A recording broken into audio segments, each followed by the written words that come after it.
Quelques jours avant les nouvelles restrictions gouvernementales, nous avons accompagné Mathilde Bror à l'école Ferry-Sévigné de Montigny en Goële. Les élèves de CM1, CM2 accueillaient cet artiste pour une nouvelle séance d'écriture de chansons. Un atelier organisé dans le cadre des Fabriques à musique, Fabriques à chansons, mis en place par le 99 bis de Wany avec le soutien de la SACEM.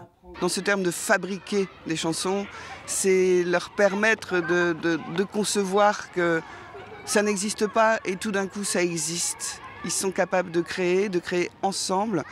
Et il y a quelque chose de très joli en termes de collectif, en termes de réalisation et puis surtout par les temps qui courent, de quelque chose de positif.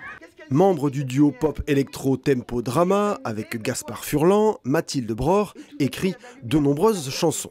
Un exercice souvent solitaire, ici le processus est avant tout collectif. Faire que c'est une discussion, un débat, on discute beaucoup et je les lâche pas sur des petites choses genre le verbe du premier groupe qui sonne toujours avec un « et », j'ai mangé, je me suis promené, et.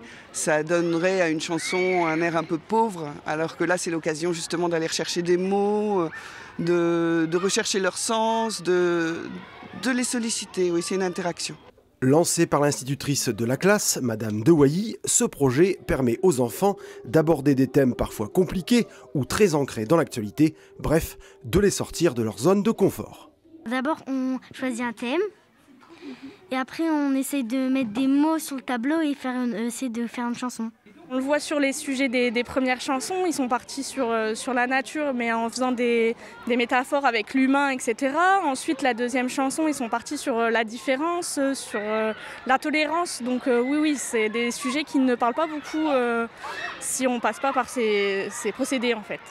Moi ce qui me plaît c'est quand on chante, quand on crée les musiques, donc un peu tout quoi. Pour les compositions musicales, ce sont donc Gaspard Furlan et Florentin Peña, musiciens intervenants du 99 bis, qui prennent le relais.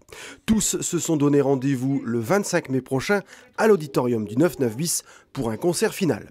En attendant de savoir si la situation le permettra, ces ateliers auront permis d'ouvrir en grand les portes de la bienveillance et de la tolérance. Ils s'apportent beaucoup les uns les autres. La deuxième chanson qu'ils ont écrite, c'est sur la différence, sur le rejet. Et ça a été très joli de voir qu'à l'intérieur de la classe, où il y a des enfants qui sont là avec eux, qu'on qualifierait de différents, ils ont ramené une bienveillance. Ça les a fait réfléchir de façon différente à leur rapport à l'autre. Et ça, c'est une belle petite victoire, parce que c'est tout ça pour ça.